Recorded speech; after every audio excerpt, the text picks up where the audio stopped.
Welcome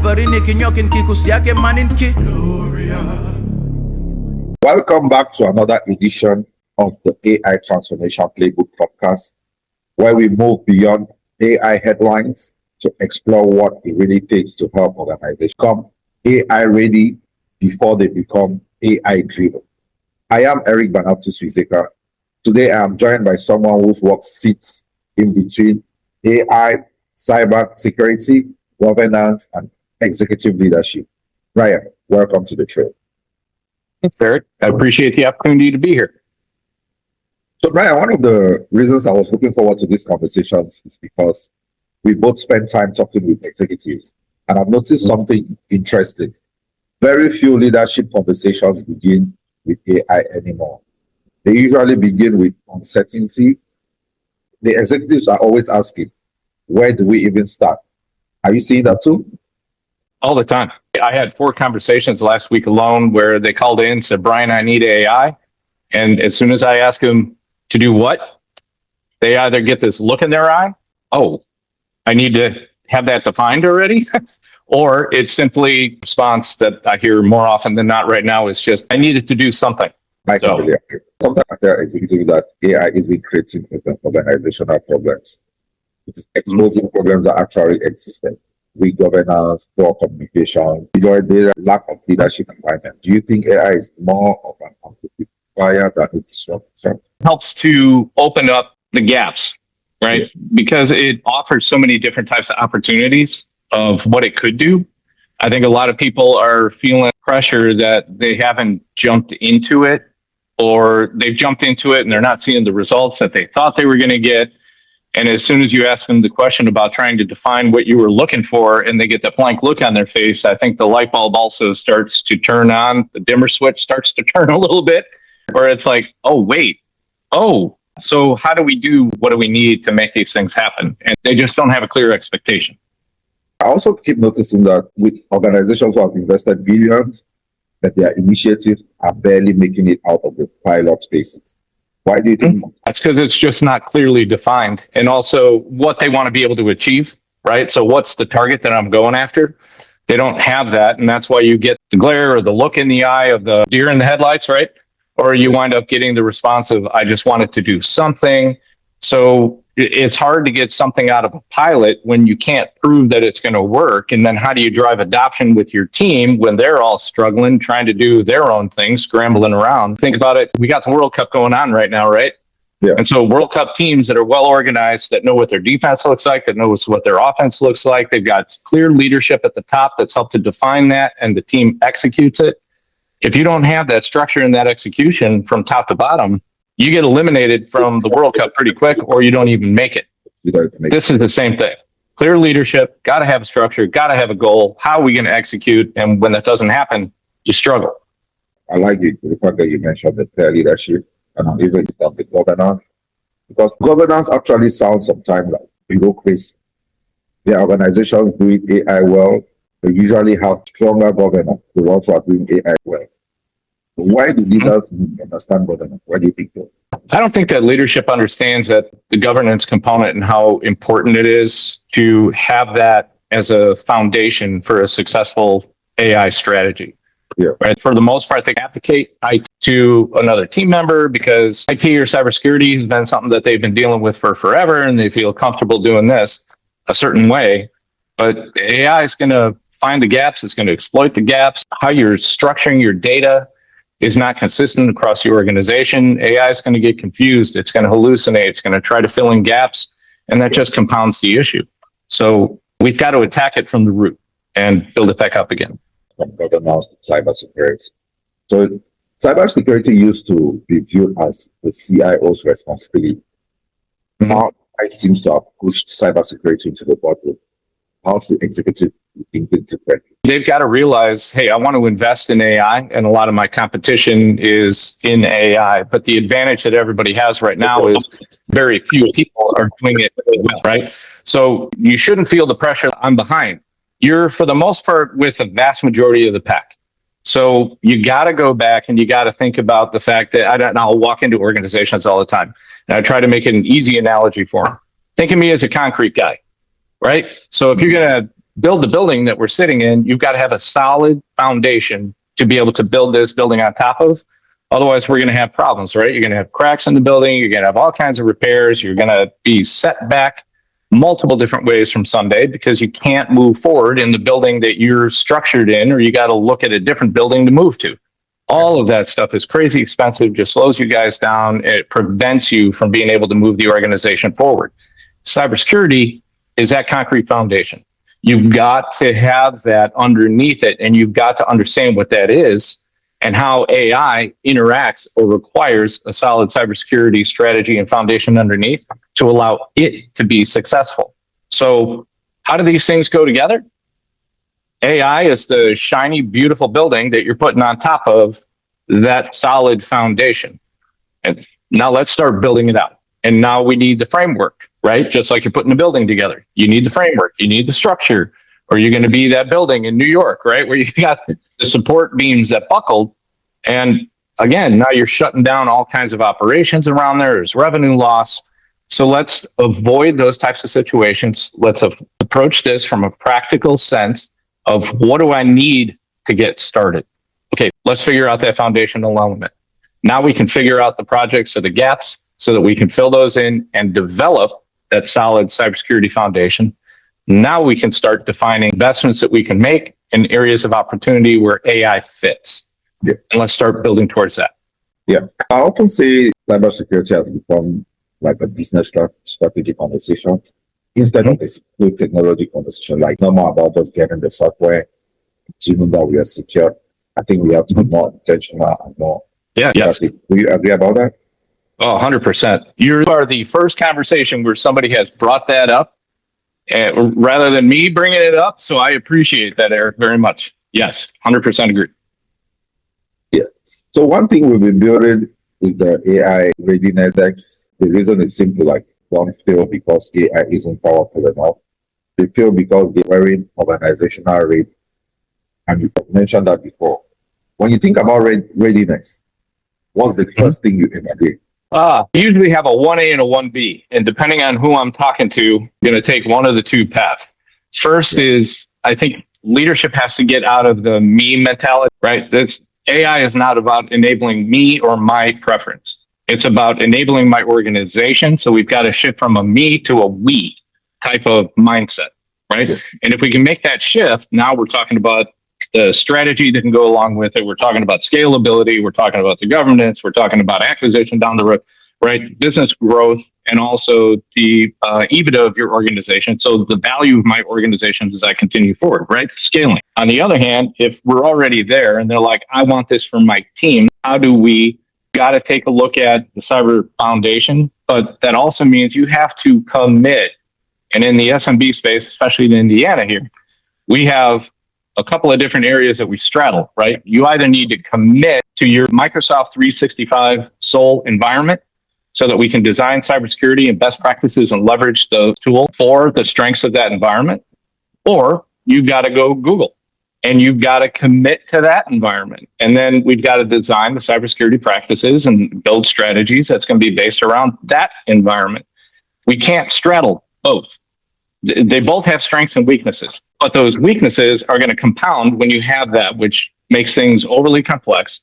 And it makes it really difficult to be able to try to really get your hands around a single strategy to help an organization scale and move forward.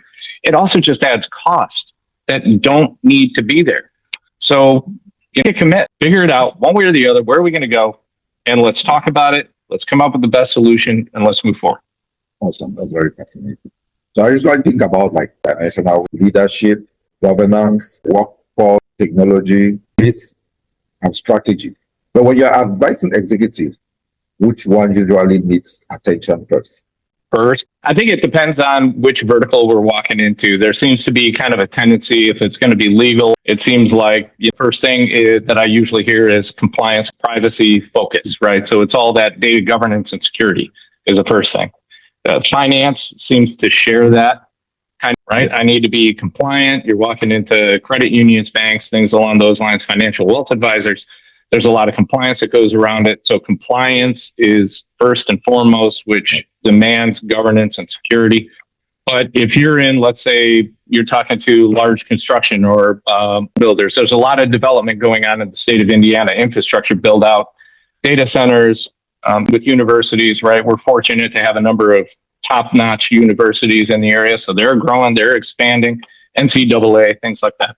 So because of that, their first focus is not compliance. Their first focus is how do I communicate with my team better out there in the field? Because you got a mix of field workers, frontline workers, and also office staff. So how do I do this? CPA firms, a lot of theirs is, hey, there's not a lot of talent here locally. So I need to be able to open up my pool so I can go further to get the right talent to complement my team. So I need to be able to focus towards an expansion with remote workforce and how do I balance that out, right? And also integrity and client privacy, things along those lines. So it's depending on the vertical I walk into, their priorities are going to be a little bit different. There seems to be a synergy with specific verticals where their concerns lie. Yes, I've been thinking about lately is as AI becomes more intelligent, human judgment has become more valuable. Do you think that's true? If I heard the question right, and maybe it's a little bit on my side, it was fading in and out a little bit. As AI gets more intelligent, is it going to put more roles at risk? Is that what I was hearing? No, the question is, as AI is becoming more intelligent, human judgment is becoming more valuable. Oh, so 100%. Absolutely. Critical thinking, 1,000% agree with you. Yep. The value of AI is really the complementary piece to the skilled workers that you have, right? The company culture and organization that you've built. So it should complement and get you to the critical thinking skills faster so that your team can really shine and differentiate itself. Yeah, very interesting because people assume AI is going to reduce the need for leadership, but I actually think it's raising the standard for leadership. Right? Yes, I'm on board with you, man. With where you're tracking, I am on board. Absolutely. So let's look like ahead 5 years from now, when organizations will be talking about AI transformation. What won't they be talking about anymore? What won't they be talking about anymore? I think 5 years from now, the hype behind it and the excitement behind it is going to start. It's just going to start to become everyday practice. We've been using it for years now. We know what to expect from it. We need to be able to hire people that are going to be able to complement and how AI is going to complement our organization. We're going to understand those things a whole lot better. So at 5 years from now, it's going to be, oh, yes. And so we use these tools, right? As opposed to right now, oh, look at all the cool stuff I can do and overcomplicate my environment. So we'll have much more structure and consistency around what it looks like to be able to do this on a day-to-day basis. And leadership will have a better understanding and expectations for hiring talent to complement that and their ecosystem. Yeah, I think it's 5 years from now, the dust must have settled. Everybody will have accepted it as a new normal. Because I see a lot of anti-AI attitude across social media. I think by 5 years, everybody will accept it, like accepted cars, that we accepted the internet and all of that. So what conversation do you think will become more important this time? Well, I think 5 years from now, they're going to be starting to wonder about quantum computing in their environments, because that's going to be the next discussion and evolutionary point, right, with technology. I think it's also going to be a matter of, so how does leadership better refine the use of these tools? Because it's still going to be a learning curve, right? We don't just accept new things and we just take it in. And just because now we accept that this is the new normal, it doesn't mean that we fully understand how to be able to leverage it. So leadership is still going to be learning how to be able to turn that ship and guide that ship with the new tools that are available to them. And a lot of them that'll have been within the next 5 years promoted into higher level leadership positions, right? They're going to be not only learning their position, but also this is a different level of skill that they didn't have before, and they still need to be able to learn. So it's going to be a learning ramp for the next few years, but it's going to be obviously much more accepted.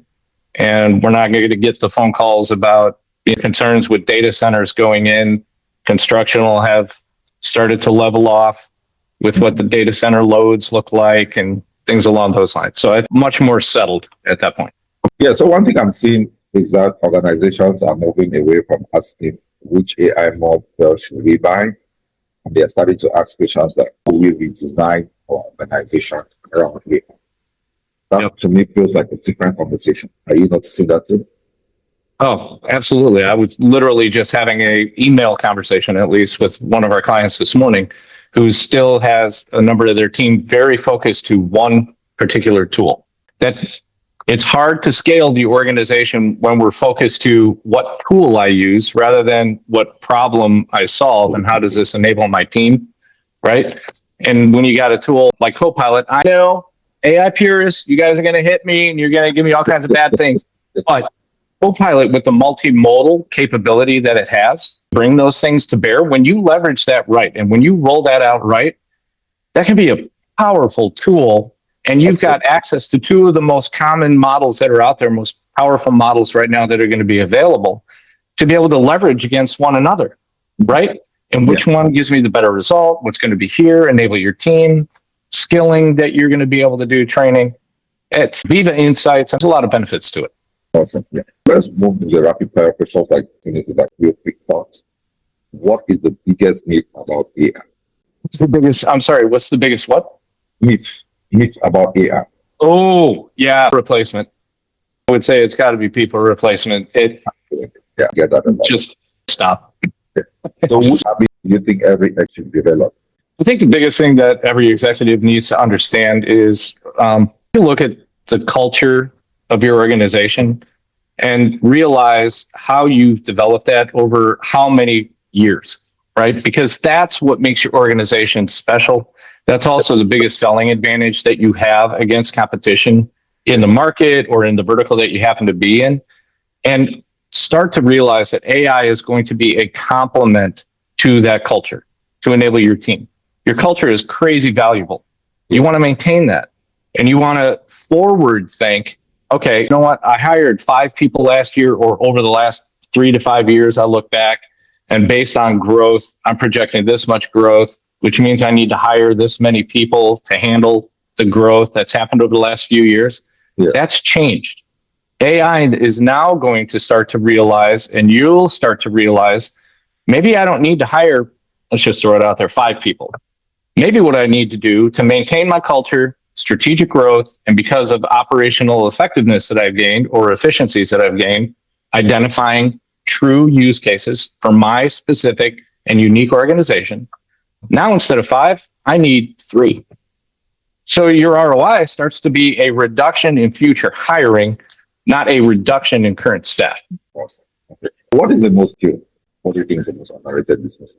The business case, I strongly believe that a lot of these things that are out there where they say, hey, 50% reduction operating costs with AI integration, they're so generic. And show me the numbers, show me the proof, show me those use cases. I haven't seen them. But what I do think is you've got to understand how your team operates right now. And the opportunity for efficiency is right there in front of you. But don't walk into it with a lofty expectation. Try to define that more realistically up front. Is it going to be 5%, 12%, 15%? And also realize that over the first year, you've got that adoption curve that's coming into play. So you're probably going to be right somewhere between 5 to 15%. And Eric, I don't know if you're having conversations around this as well, where you agree with me or you don't agree with me. I'd love to hear your opinion. But then year 2, you should start seeing the increase in that. And it should compound up to a realistic point. You're going to plateau, but are you going to plateau 2, 3, 4 years from now? That's the question. Yeah. Brian, ask this question to all our guests. Like, you add one new pillar to the Enterprise AI Readiness Index, what will it be? One new pillar. Why? I think right now, and that's a great question. You hit me off guard on that one. So I like to take the challenge of me, making me think, man. I think the biggest thing that continues to be overlooked is that there's such a generalization around what AI readiness should look like, right? And preparedness should look like. You got to realize that that is not a definitive box for your organization. Every organization is going to be a little bit different. Infrastructure is going to be a little different. Culture is going to be a little different. Adoption rate with technology is going to be a little different. What technology I have in my environment to use right now is going to be a little bit different. So let's take a look. It's got to be I need these foundational elements, but what that looks for each one of your organizations is going to be different. So let's realize, and that can be a good thing. In certain areas, you may be ahead. That's going to help you leapfrog and get a better traction sooner. Other things, you're going to reset your expectations because you thought I was doing this tomorrow. And no. If we want to do this right, it's going to be 120 days to get the team and the environment prepared to be able to roll this out. So that reset expectations also prepares leadership for better success. But if you're just planning around, here's what we need to do, it's not going to go so well. So let's make sure AI preparedness includes that little asterisk under there, unique to your environment. So imagine every CEO, leader, board member, executive is listening right now. Mm-hmm. What is one piece of advice you hope you'll remember after today's conversation?